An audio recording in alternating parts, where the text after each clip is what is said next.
Muy buenas tardes. A estas horas, como siempre, el mundo tiene su particular agitación. En Belgorod, en la región aneja a Ucrania, acaba de declarar Moscú el Estado antiterrorista, el régimen antiterrorista, porque considera que está siendo atacado. Y en cierta medida es así. Lo que no ocurre tanto es la claridad del por qué o quién ha sido. Desde la Fuerza de Liberación Rusa, que son una serie de personas o militares, exmilitares rusos, pro-ucranianos, aseguran que son ellos los que han alcanzado esa región de Belgorod, parando en varios de los pueblos y hay hasta 3 fallecidos según el Kremlin. ¿Qué está ocurriendo allí? Pues no está claro del todo. Insisto, estas fuerzas aseguran que están siendo ellos y que lo hacen por tener un sesgo, una base real que empuje a Rusia lejos de las fronteras ucranianas. La realidad es que Ucrania ha tenido que salir al paso de esto rápidamente a decir que no están en eso, que Ucrania no está detrás de estos ataques y que quien lo esté haciendo, voluntarios o no, o exmiembros o no del ejército, de los militares rusos, no pertenecen ni tienen nada que ver con Ucrania. Ucrania que sigue esperando, por su parte, el envío de distintas armas. Incluso Rishi Sunak, el premier británico, enseguida iremos con estas últimas noticias, ha asegurado que es urgente reiterar el apoyo y enviar los cazas necesarios también para la defensa aérea. Quién sabe si para algo más, porque en eso está Volodymyr Zelensky, preparando también esa contraofensiva que no termina de llegar y que pende también del techo de deuda norteamericano. A estas horas estamos esperando que comparezca, de hecho, el portavoz de los demócratas en la Cámara de Representantes, aunque de momento parece no hay nada en claro, no hay acuerdo. Ya saben que de hace poquito se filtró, lo hizo en una pequeña conversación en un corrillo, una declaración de la republicana, de la congresista republicana de Texas, que decía el acuerdo está cerrado. Como hablando de que todo esto en realidad es un show que está montado alrededor del techo de deuda. Si esto es real o no, no se sabe, pero mientras tanto se especula con las consecuencias de lo que está ocurriendo allí, y una de ellas es que los contratistas no reciban su dinero y por lo tanto no haya o no se produzca ese envío de armas a Ucrania en las próximas ocasiones. Más de 800.000 millones están pautados en armamento de defensa para el Pentágono y eso pende del hilo también del techo de deuda. En todo eso está el Congreso estadounidense, mientras en Europa, pues seguimos vigilantes de todo lo que está ocurriendo. De hecho, Josep Borrell, el alto representante de Exteriores de la Unión Europea, ha dicho hace apenas unos instantes que si Serbia quiere entrar en la Unión Europea, como es candidata, que se ande con cuidado en cuanto a las relaciones que tiene para con Rusia. En eso está Josep Borrell, que también ha advertido de que ya están preparándose otros 15.000 militares ucranianos, ya está acabándose la preparación de otros 15.000 soldados ucranianos para el manejo de las armas que se les está enviando. Vamos a tratar todo esto y, por supuesto, si es o no pertinente la entrada de esos F-16 en juego por parte del resto de aliados de Ucrania.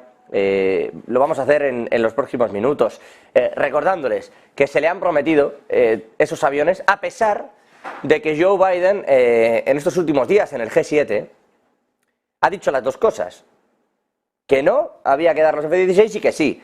E imaginamos que porque no le habían dicho si estaban o no preparados los F-16, si estaban o no listos para ser enviados. ¿Por qué? Porque Estados Unidos no quiere enviar esos aviones, esos cazas, con el instrumental actual que tienen. Poseen información valiosa para Estados Unidos y además poseen una serie de sistemas que son secretos y que evidentemente son de esas cosas que uno intenta destruir antes de que caigan en manos enemigas. Con más razón Biden recelaba para no dárselos a Zelensky, por lo que pudiera pasar.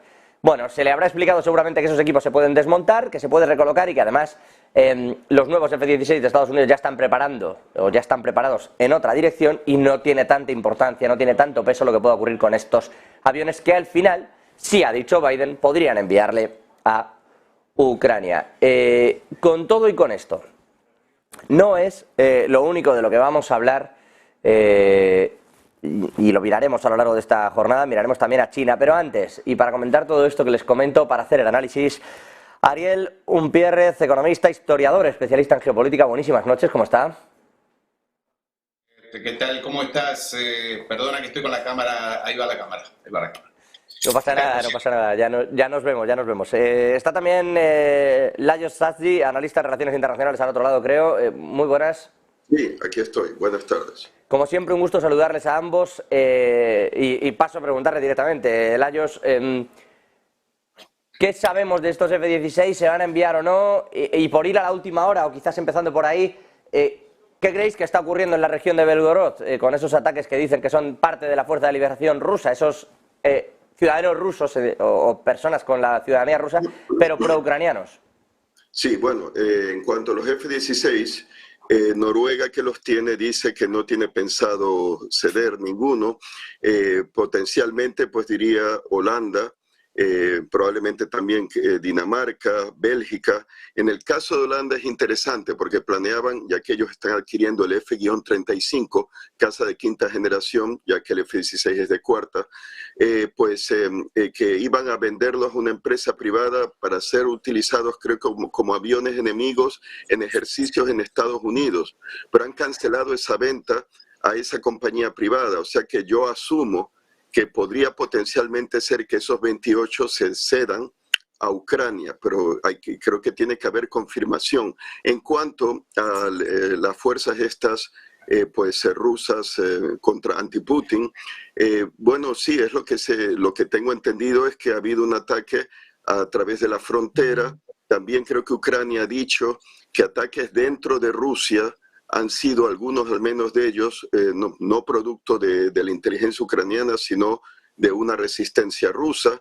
Así que estos serían rusos, si es así como se ha reportado, que están opuestos al régimen de Putin, quieren una Rusia democrática, se oponen a la invasión de Ucrania y pues estarían siendo armados y equipados por Ucrania y claro también pues por Occidente, como parte del esfuerzo de apoyo occidental a Ucrania en la guerra. Al respecto, Ariel. Sí, estamos, buenas tardes José, estamos frente a una situación calamitosa allí. Ahora, yo quiero señalar lo siguiente, en el caso de los aviones, estamos hablando de una tecnología muy especial, muy específica. A veces las personas creen que un piloto se cambia de avión como de coche, ¿verdad? Y no es así. El entrenamiento de pilotos, el entrenamiento de técnicos, de mecánicos, de todo el equipo que está detrás, lleva meses, si no años.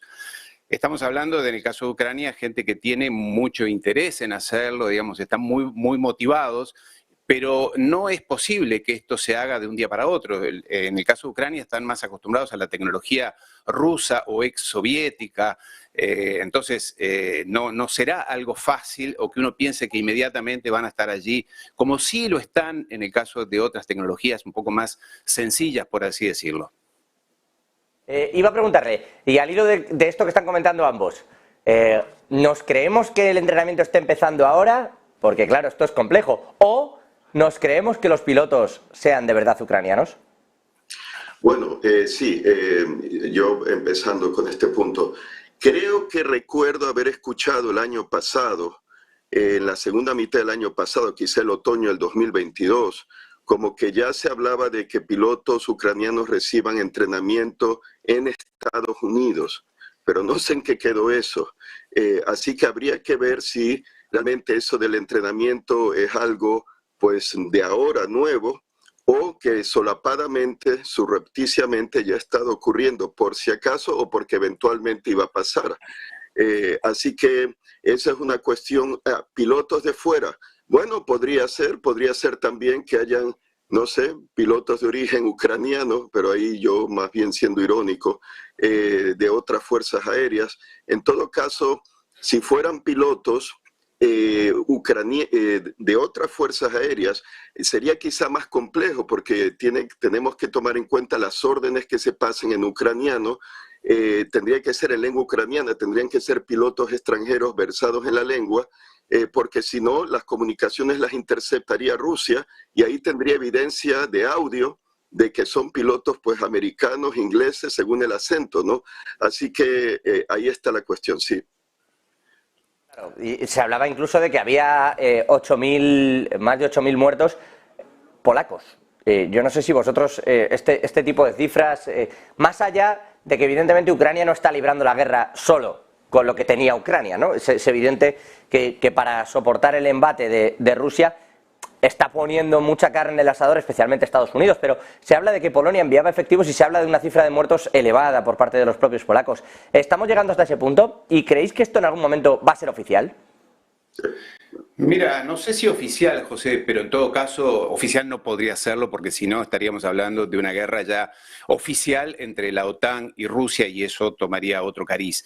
Pero sí que hay oficiales de entrenamiento, tanto británicos, nunca faltan los ingleses para esto, nunca faltan los británicos, los anglosajones, en este caso norteamericanos, polacos, que como decía Churchill, Polonia es la hiena de Europa, siempre allí con ganas de morder a alguien. Entonces no llama la atención, no llamaría la atención que estén los polacos allí. Y como decía acá el compañero, el tema de las comunicaciones, un tema tan sencillo como ese, los ucranianos no hablan inglés. ¿Cómo se comunican con los mecánicos, con los técnicos? Son aviones extremadamente complejos. Yo trabajé muchos años en la industria del armamento y te puedo asegurar que el tema de la tecnología y el adiestramiento o entrenamiento de personal para conducir, manejar, pilotear estos equipos, estas aeronaves, lleva mucho tiempo, mucho tiempo. No obstante, tiene un efecto simbólico, porque hay que decir la verdad, Ucrania perdió toda su fuerza de aviones de guerra al inicio de la guerra. Allí en febrero, marzo, ya había perdido todos sus aviones, que fue lo primero que atacó Rusia, obviamente, cuando lanzó el ataque. Entonces tiene un efecto simbólico para la opinión pública, sobre todo europea, decirles vamos a ponerles los aviones, una escuadrilla, que serían 10 u 11 aviones, en fin, temas técnicos específicos. Pero en todo caso, lo que tiene como efecto sí es demostrar, y esto es lo que realmente me parece más peligroso, es que Occidente, la OTAN, Europa, se está comprometiendo cada vez más con esa guerra. Y cuando uno se compromete en una guerra, después no tiene retroceso, no tiene forma de salir fácilmente. Porque acá la OTAN no va a salir, después de todo lo que ha dicho, todo lo que ha hecho, no va a ser como de Afganistán o de Irak, donde Estados Unidos se fue, bueno, después de 20 años perdió la guerra, no la ganó, no se sabe bien. Acá es un desafío existencial prácticamente entre Rusia desde ya y la OTAN. Entonces ahora, ¿con qué cara Occidente, la OTAN, se va a retirar de una guerra que de todas maneras va a perder? Esta es la gran pregunta, ¿no? Yo no sé si eso, Lajos. Sí, bueno, estaba pensando, Polonia tiene F-16, entonces podría ser, yo no dudaría que los polacos estén entrenando a los ucranianos.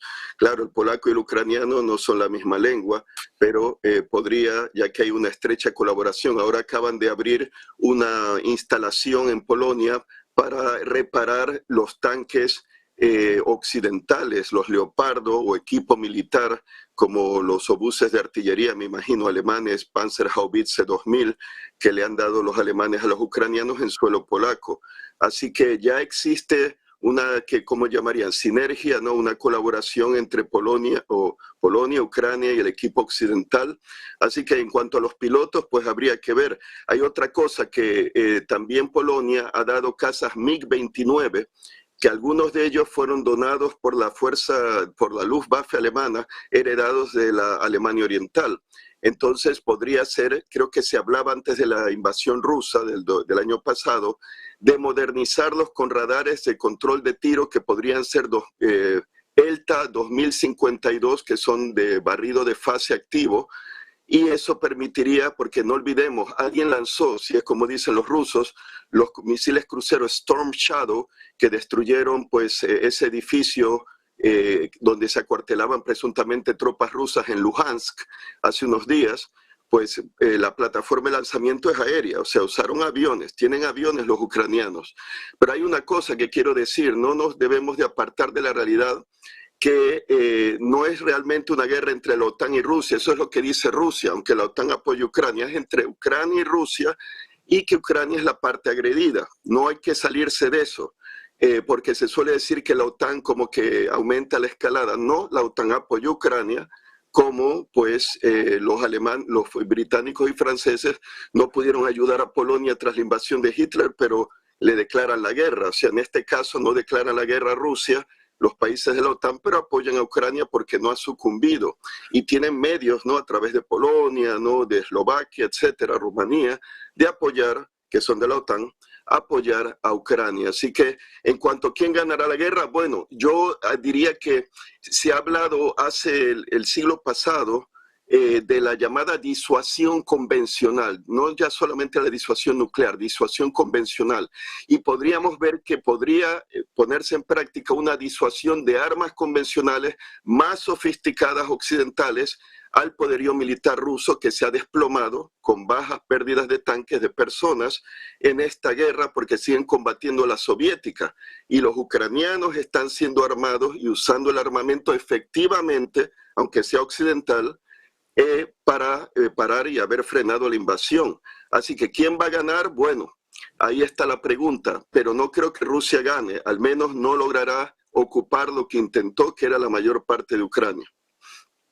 Y dentro de esto, aunque tenéis, Lajos, Ariel, visiones diferentes, sobre todo de ese término, ¿no?, de cómo va a acabar, pero bueno, sin jugar a ser tampoco adivinos ni de verlo, es verdad que el conflicto es entre Rusia y Ucrania como tal, pero pareciera que la sombra de Estados Unidos y de China por detrás se agiganta. Y a este respecto, China de momento solo está en el terreno económico y está, digamos, y si me permiten, a disgusto, porque al final ha sido el efecto rebote el que ha hecho que Europa también le imponga sanciones, que comercialmente ahora se estén quitando de en medio.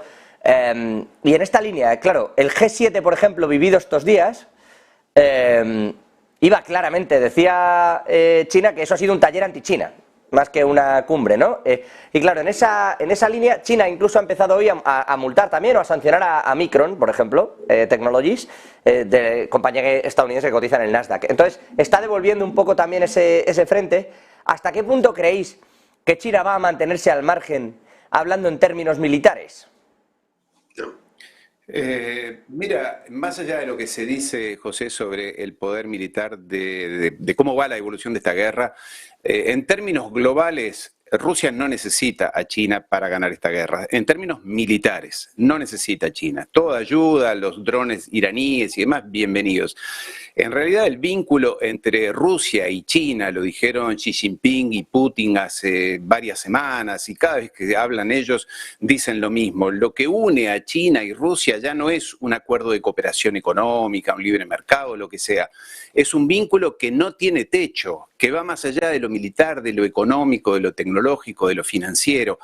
Te diría, es casi que un destino común, más allá de que estos dos países se han enfrentado a lo largo de la historia, se han enfrentado militarmente, tienen diferencias desde el punto de vista fronterizo, aún hoy, pero digamos, la realidad los ha llevado a este destino común.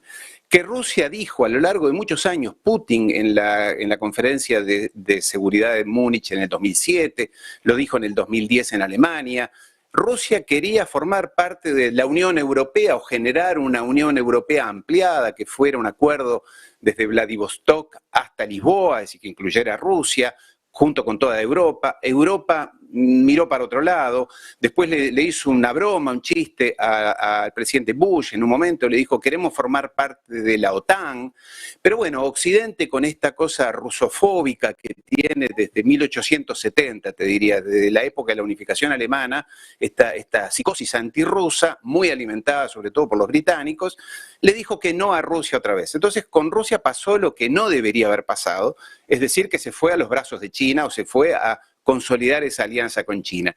Y China este es mi análisis, es el segundo paso de esta escalada, de esta histeria que tiene Occidente, sobre todo los anglosajones, donde evidentemente está viendo un declino, una caída de la importancia del imperio, llamémosle así, o llamémosle de Occidente. Porque aquello que decía Alison Graham, que dice que cuando un imperio sube, otro baja, en un momento hay fricción y hay guerra. Bueno, algo de eso puede ser que esté habiendo, porque efectivamente China en temas de alta tecnología, como computación cuántica, inteligencia artificial, está ahí cabeza a cabeza con los Estados Unidos y en algunos temas está por delante. Y esto está poniendo muy nervioso a Occidente. Entonces, ahora van por Rusia, evidentemente no, esta es mi opinión y respeto la opinión del compañero, no van a ganar esta guerra porque esta es una guerra existencial para Rusia, no es una guerra común. es una guerra existencial. Entonces, el primer paso era este enfrentamiento con Rusia, debilitarla, quizás con las sanciones pensaron que iban a tener un efecto más calamitoso para Rusia, cosa que no ha ocurrido, y después van por China, por algo están con esto de Taiwán, esta histeria de Taiwán, y Pelosi va a Taiwán, y la presidenta de Taiwán va a Estados Unidos, y el mar de China, y cómo militarizamos el mar de China, el sudeste asiático, y hacemos el AUKUS, ¿no? Este acuerdo entre Estados Unidos, Australia y Reino Unido para hacer cómo militarizamos esa región y ponemos nerviosa a China. Y acá no estamos diciendo que uno es bueno y otro es malo, o que uno es mejor que otro. Esto no es ni un partido de fútbol, ni que donde uno hincha por uno o por otro. Estamos haciendo análisis.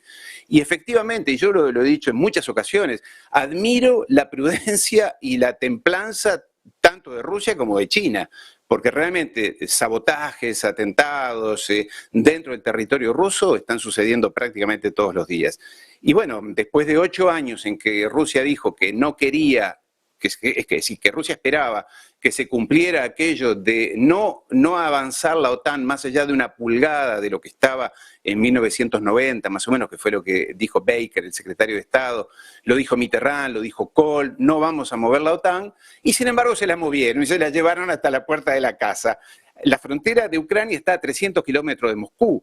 Todo ese territorio por el cual Rusia fue invadido muchas veces, concretamente y últimamente por Napoleón y por Hitler. ¿Cómo no van a estar nerviosos? Imagínate, siempre decimos lo mismo, que a los Estados Unidos un día México se ocurría a poner baterías nucleares en la frontera, allí en Tijuana. Ariel, pero Oye, una pregunta. Entendiendo esto, eso te iba a decir, entendiendo esto, le voy a dar la palabra a Layos, sí, pero entendiendo esto, que me parece bien lo que comentas, Ariel, pero dentro de todo esto y desde el 90 también Rusia vulneró en sucesivas ocasiones las fronteras que había establecido y los propios acuerdos, por ejemplo, de Belavetza o de Minsk, que no sé, Layos, ¿qué querías comentar al respecto? Bueno, sí, no solamente que la amenaza existencial no es a Rusia, sino al régimen de Putin, que es un régimen dictatorial y tiránico. Y se habla de los atentados en Rusia, bueno, eso será la resistencia rusa. Puede que haya actos también de la inteligencia ucraniana, pero los crímenes de guerra como en Bucha, por ejemplo, eso no se puede pasar de largo. En cuanto a la amenaza rusa, es real.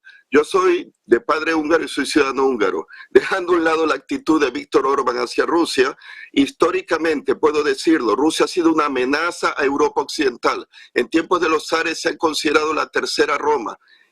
Un rey húngaro transilvano que fue elegido rey de Polonia, István Báthory, derrotó la invasión de Iván el Terrible a Livonia, que ahora está en Letonia. Entonces tuvimos después los ataques rusos a la Federación Lituano-Polaca, quedándose con Kiev y con la margen este de Ucrania por 1650 y tanto. Después no olvidemos las particiones de Polonia, en que 3 de esas particiones pues participó Rusia.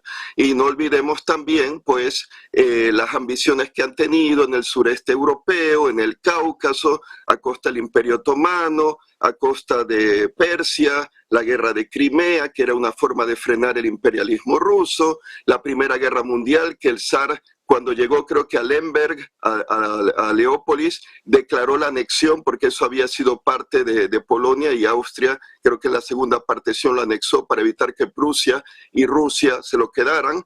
Entonces el imperialismo soviético, no olvidemos el pacto Molotov-Ribbentrop. Hitler invadió a Polonia porque firmó un pacto con Rusia para hacerlo, y quizás especulamos, no habría habido holocausto judío en Polonia y en los territorios de la Unión Soviética por parte de los nazis, no hubiera habido si Stalin se hubiera opuesto a la invasión de Polonia. Pero al abrirle las puertas al criminal, ahí, y tenía que saber Stalin lo que Hitler pensaba sobre los judíos. Entonces, no olvidemos las fosas de Katyn, no olvidemos el imperialismo soviético, no olvidemos la revolución húngara y la represión, la primavera de Praga. No, estoy aclarando para que la audiencia vea que los rusos no son víctimas, son agresores. Chechenia, las 2 guerras de Chechenia, los crímenes a los derechos humanos allí, la invasión de Georgia el 2008, la invasión de Ucrania del 2014. La de Crimea, sí. De Ucrania. Eso, no, pero un momento, para que se tenga claro, el compañero tiene su opinión y yo pongo la historia de por medio, para aclarar ese otro punto de vista. Ahora le contesta Ariel. Sí, yo simplemente iba dentro de todo eso que hablaba, mencionaba a Stalin, la invasión de Polonia. Yo recuerdo también a Churchill diciendo que, por ejemplo, Europa cometía un error también cuando obviaba la parte de la invasión de los Sudetes. Quiero decir que había mucha más, todo el mundo, digamos, ahí miró para otro lado, ¿no? En un momento complejo, la verdad, y ocurrió lo que ocurrió también. Pero sobre todo este asunto, no sé si Ariel quiere por mención también, igual que Lajos contestaba, no sé si quiere decir algo. Si no, aprovecho para lanzarles otra cuestión que tiene que ver con el propio armamento y con lo que está viviendo Estados Unidos. A estas horas, acaba de decir el senador republicano Kevin McCarthy, que no hay un acuerdo sobre el techo de deuda, que no esperaba la actitud que está encontrando en el gobierno. Tienen un encuentro, por cierto, Joe Biden y McCarthy a las 11:30 hora central europea de esta noche, en el que en teoría van a desbloquear esos acuerdos.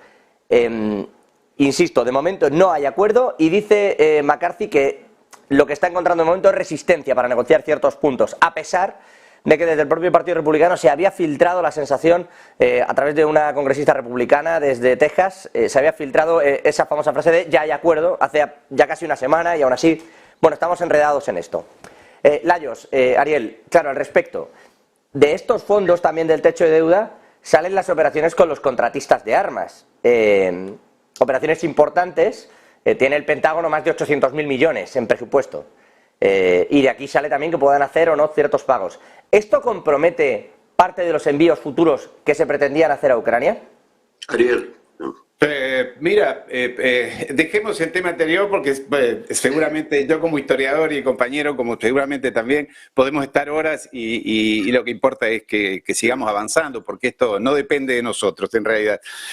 Con respecto al techo de deuda, este es un debate que está ocupando a los Estados Unidos, que lo ocupa periódicamente, en cada legislatura se habla de esto. Evidentemente van a tener que llegar a un acuerdo, se discuten temas que no son menores, de política interior sobre todo, y lo que tiene que ver entre republicanos y demócratas sobre las ayudas sociales, que en el caso de los Estados Unidos se están reduciendo, recortando. Recordemos que uno piensa que los Estados Unidos es el país más rico del mundo, todo el mundo nada en dólares y vive maravillosamente como muestra Hollywood y las series de Netflix. Recordemos que en los Estados Unidos el 12% de la población, es decir, unos 40 millones de personas, necesitan que el Estado los ayude para comer, no tienen recursos, y sobre todo en un país donde la sanidad es privada, no tienen recursos ni para hacerse una operación, ni para tener la atención básica en sanidad, o sea, temas muy graves. Y recortar las ayudas sociales, que es la gran disputa siempre entre republicanos y demócratas, es lo que está llevando a estas discusiones. Un país en el cual además las infraestructuras internas, los ferrocarriles, las rutas, los puertos, los aeropuertos, están en estado decrépito. No Nueva York o Los Ángeles o Miami, que son los lugares más turísticos y donde más se visita de paso, o Washington. Estoy hablando del Estados Unidos interior, el profundo. Entonces, allí hay un debate de fondo, pero que en definitiva, creo yo, que como siempre se va a llegar a un acuerdo. Y también hablando de esto de la guerra, recordemos lo que fue el discurso del presidente Eisenhower allí en el año 61, cuando le dejó el lugar al presidente Kennedy. En su discurso de despedida, dijo el presidente Eisenhower: cuidado con el complejo militar. Cuidado, porque es la gran amenaza contra la democracia. Lo dijo un presidente de los Estados Unidos, dijo: el complejo industrial militar norteamericano es la principal amenaza contra los Estados Unidos y la democracia de los Estados Unidos. Se cumplió porque es evidentemente la capacidad de lobby que tiene la industria de armamento norteamericana, la que conozco realmente muy bien, es muy grande. Llegan al Congreso, allá al Capitolio, con decenas, con cientos de abogados que justifican, explican, abogados, técnicos, especialistas, ingenieros y demás, que le explican a los republicanos por qué deben aumentar el presupuesto. Recordando además, y con esto cierro, José, que el complejo militar, industrial, militar, armamento de los Estados Unidos tiene intereses en todos los estados de los Estados Unidos, o sea, todos los representantes algo le deben a alguien. Y recordemos además que en los Estados Unidos todo lo que es alta tecnología, sea biotecnología, de comunicaciones o lo que sea, pasa por el Pentágono, es subvencionado, es apoyado, es alentado por por el Pentágono, cosa que no pasa en los países latinos, no en Europa. Allí cualquier tecnólogo, investigador, científico que quiera montar una empresa de biotecnología, de comunicaciones, de Internet, lo primero que aspira es a que el Pentágono se lo subvencione o le dé su visto bueno. Entonces, realmente estamos hablando de un entramado industrial, financiero, político extremadamente poderoso y que, claro, va a condicionar la ayuda a Ucrania. Que dicho sea de paso, y con esto sí cierro, me llamó la atención en el G7, hasta no sabía si reírme o llorar, pero bueno, estando yo en un país del tercer mundo como es Argentina, que en la reunión de G7 se dijera, pero vamos a ayudar a los países del tercer mundo con 600 millones de dólares. 600 millones de dólares para todo el tercer mundo para contrarrestar la influencia china. Parece ridículo, es como una gota de agua en el océano. 600 millones de dólares para todo el tercer mundo, ridículo. Oye, una cosa rápida también para Ariel, espera. Deduciendo de la cumbre el grupo de los 7, con la actitud hacia la China como viéndola como una amenaza, podría ocurrir desde un punto de vista geopolítico que tengo entendido que, por ejemplo, Centroamérica, Ecuador, Perú, Chile, Argentina, Venezuela son parte, Cuba, República Dominicana, se han unido a la iniciativa de la Franja y la Ruta China. Entonces, que allá saben de los acuerdos con las Islas Salomón de seguridad de la China, ya saben de que le ha dado un préstamo la China a la isla de Tonga, entonces que podría haber una extensión, que la China se extienda al sur global más de lo que se está extendiendo a través del Pacífico desde un punto de vista geopolítico. Hay bases chinas en la Antártida también, que podrían servir de bases rusas también. Sudáfrica es miembro del BRICS. Podría haber una comunicación del Pacífico a Brasil a través de una autopista, ¿no?, transamazónica, ¿no? Si no la hay ya, creo que la hay, pero bueno, que es del BRICS. Entonces, ya saben, la gran inversión china en el Índico, en África, ¿no? Sudáfrica, el Congo, la República Democrática del Congo, etcétera. Creo que Zambia también, las bases navales chinas. Djibouti, Gwadar en Pakistán, y que están preocupados los americanos que las Islas Mauricio se están acercando mucho a la China, y ahí es parte el archipiélago de Chagos con Diego García. Entonces Estados Unidos teme que el Reino Unido le va a devolver las Islas de Chagos a Mauricio, y que hay de la base de ese portaaviones que no se puede hundir, que sería Diego García, ¿no? Hay una cuestión estratégica militar, pero también comercial muy importante, y hay que ver si la China va a profundizar en esos lazos en el sur global. Interesante lo que dice el compañero. Efectivamente, sí. Yo, una vez más, yo no defiendo ni a unos ni a otros, hago análisis. Que China tenga bases en el exterior, creo que está la de Djibouti que tú dices, algo en Pakistán y probablemente la que está en Argentina. Estamos hablando de 3. Estados Unidos tiene 850, el Reino Unido tiene 145, Francia tiene 100. Más todo lo demás que no sabemos. Estamos hablando de 850, 150, allí estamos hablando de 1000 bases, y más todo lo que tienen los Estados Unidos, y por eso estaría muy preocupado en el caso de Europa, más todo lo que tiene en Europa. Tiene 2 en España, tiene base atómica en Bélgica, base con bombas atómicas en Bélgica, en Holanda y en Alemania. En Alemania tiene 55.000 soldados estacionados, 55.000 marines norteamericanos en Alemania. Por eso cuando los europeos hablan, los amigos y queridos hermanos europeos hablan con tanta soberbia de derechos humanos, de democracia, de soberanía y demás, digo, pero ¿con qué autoridad habla un país como Alemania de soberanía cuando tiene 55.000 soldados, tropas extranjeras en su territorio? Tiene, no se sabe si son 15, 40 bases militares dentro de su territorio. Alemania, Holanda, España tiene 2, Italia tiene 2. Entonces, yo soy muy realista. Digo, cuando tú tienes tropas extranjeras y bases militares dentro de tu país, no tienes autonomía. El embajador de ese país te llama por teléfono al presidente o al presidente del gobierno y te condiciona tu política. No me vas a decir que no. Entonces, cuando hablamos de intereses chinos, los chinos son muy bravos. Yo he negociado durante casi 10 años con los chinos. Son muy difíciles, muy difíciles. Quieren ganar en todas, y si pueden hacer trampa, la harán. Pero por lo menos no han invadido a nadie en los últimos 500 años.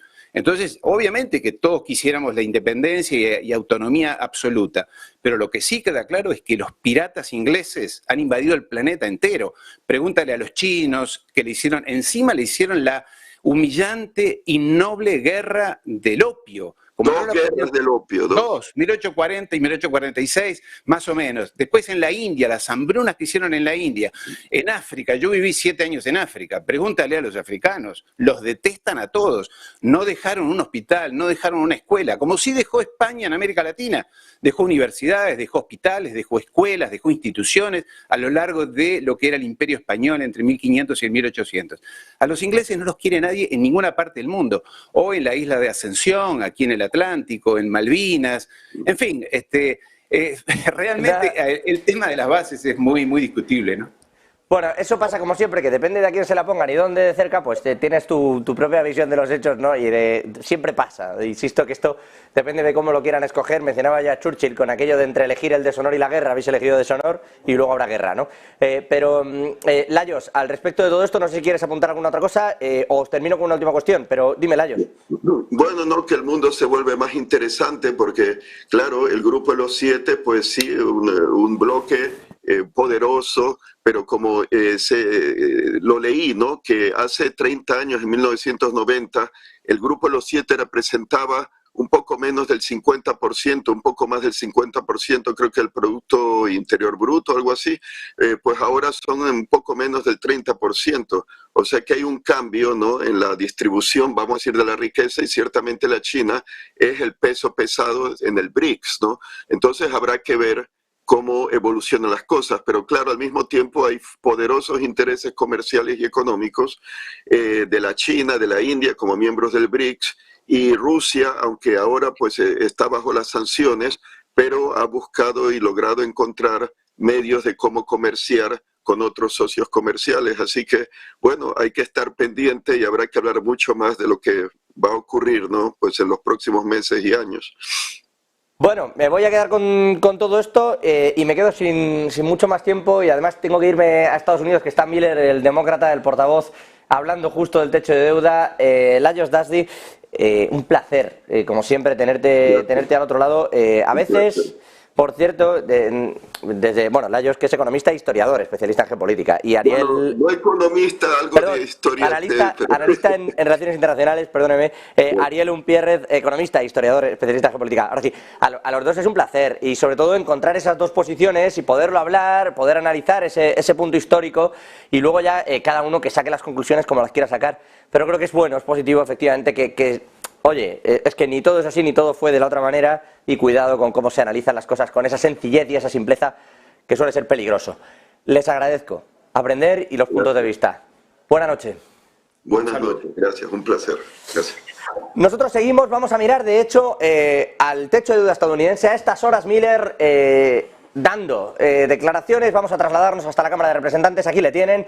Vamos a seguir, vamos a ver qué se ha dicho y en qué punto está el techo de deuda. Insisto, Kevin McCarthy, desde los republicanos, ya ha filtrado que de momento no hay acuerdo, pero a ver qué pasa esta noche. Nos trasladamos hasta allí.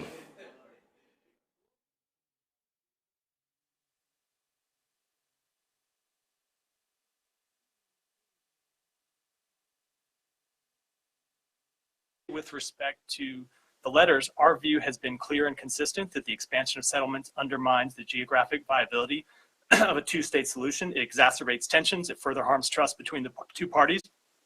And that is consistent with the views of previous administrations, both Democratic and Republican, including the views expressed in that exchange of letters.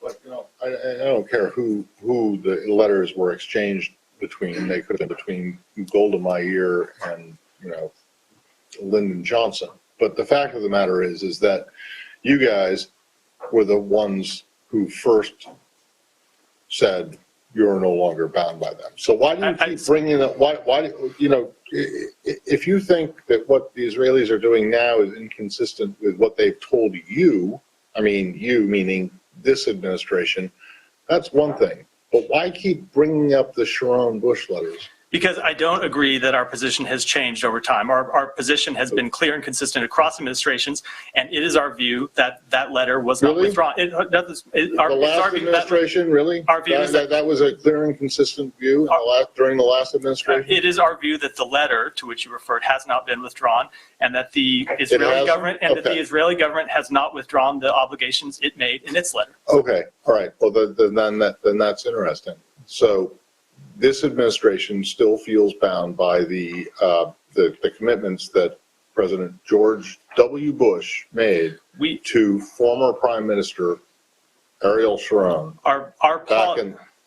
Our policy has not changed, and that is that the expansion of settlements. I'm not asking you. The letter has not been withdrawn, and our policy has not changed. Well, then what did the Obama administration do? Maybe I I'm not a spokesperson for the Obama administration. I'm not going to speak. I'm not going to speak. I'm going to speak to what our policy is. The current president was the vice president during the Obama administration. So I'm just curious. I'm curious. Do you expect the Israelis to uphold something that the Obama administration already said it was not interested in? So what I will say is we expect them to uphold their commitments that they made in that letter, their commitments that they made to the Biden administration, and, as I said, the fact that these settlements are illegal under current Israeli law. Okay, well, I could understand this a lot better if you just said that you expect them to uphold their commitments to the Biden administration. But the fact of the matter is that you're asking them to uphold commitments that were made, almost 20 years ago, 15 years ago, that the United States, under the Obama administration, has already said they're not bound by. So why does Israel have to uphold them if you don't? Again, we have not withdrawn that letter. We do not believe that they have withdrawn their obligations under the letter. But more to the point, these settlements would be inconsistent with current Israeli law, and, as I said, consistent with the commitments that they made to this administration in the last few years. Okay. Just wait. I got one more. It will be really brief on Homesh. So the Israelis say that they are not going to rebuild anything on private Palestinian land. Is that okay with you, or is that just a non-starter? I would say, as we've said, we believe the expansion of settlements undermines the geographic viability of the two-state solution, as I've stated. Bueno, no están hablando del techo de deuda, como bien pueden observar. Es Matthew Miller, el portavoz de la Secretaría de Estado de los Estados Unidos, portavoz de ese departamento. De lo que están hablando es de una nota que han sacado sobre el gobierno israelí. Dice que están profundamente preocupados por la actitud del gobierno israelí que permite a los ciudadanos establecer una presencia permanente en el puesto avanzado de Homesh, es decir, en el norte de Cisjordania. Según la ley israelí, esto fue construido ilegalmente en tierras privadas palestinas, es una orden inconsistente, dicen, tanto con el compromiso escrito del ex primer ministro Sharon como con la administración Bush en 2004. Dice que les preocupa la provocativa, han llamado, visita al templo de Haram al-Sharif en Jerusalén y la retórica incendiaria que lo acompaña. Creen que el espacio no tiene que usarse con fines políticos y dice que reafirman la posición larga de Estados Unidos en el apoyo al status quo de los lugares sagrados en Jerusalén. Subrayamos el papel especial de Jordania como custodio de los lugares sagrados. Le pregunta el periodista, lo ha hecho ya en varias ocasiones, que por qué de pronto sacan esta nota cuando en ningún momento, y que se produjeron episodios similares, además esto está teniendo una repercusión importante en Estados Unidos, cuando se han producido episodios similares siempre ha estado Estados Unidos del lado de Israel. Pregunta, iba a decir, llevan tres preguntas ya, o sea que da igual el medio porque llevan tres distintas. Sobre este mismo tema, preguntan que por qué cambia, o si ha cambiado la posición y de pronto ya no están tan a favor de seguir de la mano de Israel. Matthew Miller dice que él no conoce otras administraciones, que la que está es en esta, y que de momento simplemente es una carta de apoyo a toda la comunidad, dice, está intentando desligarse. Es raro sacar una carta así y luego no ser capaz de defenderla, pero bueno, ahí está Matthew Miller, vamos a ver si habla ahora de techo de deuda. Volvemos con él. I mean, look, good statement, strong statement as far as stating your position on the settlements and so on, expansion and otherwise. But what next? I mean, regardless of the letters, the exchange and so on. So we've heard from behind this podium by you, by the Secretary, by others, and so on. Expressions of displeasure, concern, and all these things. But what steps are you willing to take? I mean, you know, it can be concerned, deeply concerned. It can be, you know, maybe you're angry and so on. But what steps can you take to really drive the point home? So I'm going to, first of all, somewhat disagree with the implicit premise of your question that the words that we deliver from this podium or elsewhere in the U.S. government have no impact. I think if that weren't true, I wouldn't be looking out at a full room of people here ready to ask what our position is on this issue and others. That's, yeah, no, I think that's one thing I definitely don't.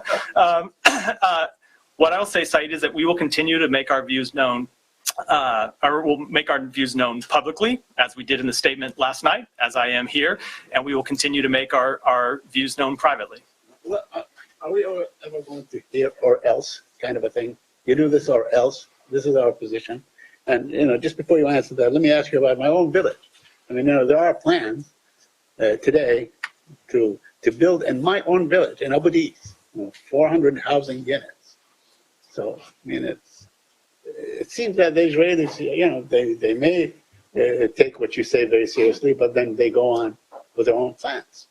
I will say, with respect to those reports, we have made abundantly clear on a number of occasions that the Biden administration, like most before it, views the expansion of settlements as counterproductive and an obstacle to peace that undermines the geographic viability of a two-state solution. And Saeed, we will continue to make that view clear, both publicly and privately, to governments in the region. You know, building 400 housing units in the heart of that town, it will make like Hebron. It will be a flashpoint. It will be, you know, a constant confrontation and so on. Bueno, siguen en esto, de momento enredados con este asunto de Israel, de la posición. Es curioso porque dicen, bueno, sacan esta carta que querían decir, y es verdad que no está diciendo nada. Matthew Miller, de hecho, ha dicho abiertamente que no va a comentar cuál es la posición clara, porque eso lo están haciendo en privado con los distintos gobiernos. Pues no saquen una carta, no lo sé. O sea, hacer pública una declaración que no vas a defender después es bastante extraño. Pues no saques la declaración y ya está. Y una cosa menos, ¿en qué habrán quedado y cómo estará la cosa, como siempre, por detrás? Le preguntan ahora, por cierto, por China. Bueno, enseguida vamos con todo eso. Como ven ahí, Julius Baer, la entidad, uno de los mayores bancos suizos, acaba de informar a los clientes rusos y bielorrusos de que quedan congeladas todas sus cuentas de inversión por exigencias de Euroclear. Ya saben, dice, bueno, distintos medios están apuntando que no es el primer banco suizo que aplica este cumplimiento, dicen mejorando los clientes rusos y bielorrusos. ¿Por qué se está produciendo todo esto? ¿Qué es lo que ocurre?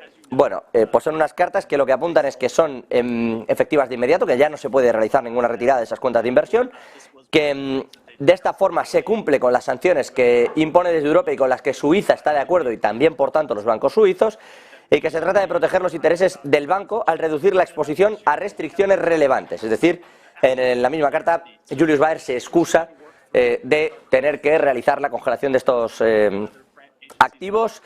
Dice que de momento los valores que están mantenidos en otros depósitos no están sujetos a esas medidas, es decir, que solo se están congelando esas cuentas de inversión. Y vamos a ver qué ocurre, porque el requisito de aislar los activos rusos y ciudadanos de Bielorrusia no se aplica a quienes tienen ciudadanía en la Unión Europea, el espacio económico o Suiza.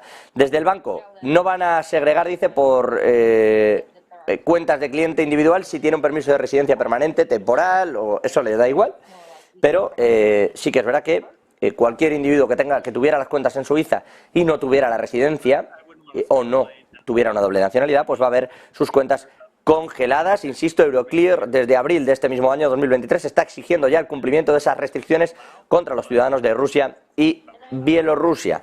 Así que Julius Baer de momento se lanza también al cumplimiento de todas estas sanciones, congela los activos, insisto, en todas las cuentas y depósitos, cuentas de inversión y depósitos de ciudadanos rusos y bielorrusos que no tuvieran doble nacionalidad o permiso de residencia. Un pasito más en esas sanciones que está imponiendo Europa y de la que, por cierto, hablaremos dentro de un rato de ese 11º paquete de sanciones. Vamos a mirar ahora a China, que está introduciendo nuevas medidas que tienen mucho que ver con la privacidad personal. Ahora, lo que va a hacer es permitir o obligar, de hecho, en realidad, a poner la huella de la mano en el acceso al transporte público. Se realizarán de esta forma lo que llaman pagos biométricos. Y claro, evidentemente, el control que se tiene sobre cualquier desplazamiento, movimiento y pago es aún mayor, si cabe, que con una sola tarjeta. Detalles de todo lo que comporta este movimiento. Raquel Rero, muy buenas tardes. Es la primera vez que se utiliza en el mundo la tecnología biométrica de las huellas palmares, de las huellas de la mano, en el sistema ferroviario. China ha conseguido este logro tecnológico y lo ha escenificado en la línea del aeropuerto de Daxing, situando en la capital del gigante asiático. Las autoridades dicen que los pasajeros a partir de ahora de esa línea ferroviaria pueden entrar así fácilmente a las estaciones y subir a los trenes tan solo con la huella de la palma de su mano, sin tener que utilizar teléfonos móviles ni tarjetas. Consideran que esta iniciativa presenta un avance significativo para el transporte ferroviario. El objetivo es simplificar así el proceso de entrada y mejorar la experiencia de usuario. Los viajeros, como decimos, pueden simplemente deslizar la palma de su mano sobre el dispositivo de reconocimiento biométrico para entrar en las estaciones de tren. La Comisión de Transporte Municipal de Pekín ha instalado estos dispositivos de registro y apertura con huellas de las palmas en las zonas de ventas de billetes y ha modificado las máquinas de acceso para hacer posible esta innovadora forma de pago. Según los cálculos oficiales, el proceso de registro y pago mediante las huellas palmares tarda un tiempo promedio de 2 a 3 segundos al pasar por los torniquetes. Más allá de la anécdota, lo que destaca sobre todo hoy es el análisis de este avance tecnológico y también económico, y es que China continúa liderando el mercado de pagos biométricos en el mundo, utilizando tecnologías más allá de ese reconocimiento palmar, como el reconocimiento facial, el reconocimiento de iris, el análisis de los latidos del corazón o incluso el mapeo de las venas. Empresas como Ant Group, la matriz del servicio de pago electrónico Alipay, como Tencent, propietaria de WeChat Pay, están en la vanguardia de este tipo de tecnologías, tanto en establecimientos físicos como en plataformas digitales, lo que está llevando a un amplio uso de estos sistemas de pago biométricos en varias ciudades chinas y que siguen colocando a Pekín como el líder mundial en pagos biométricos.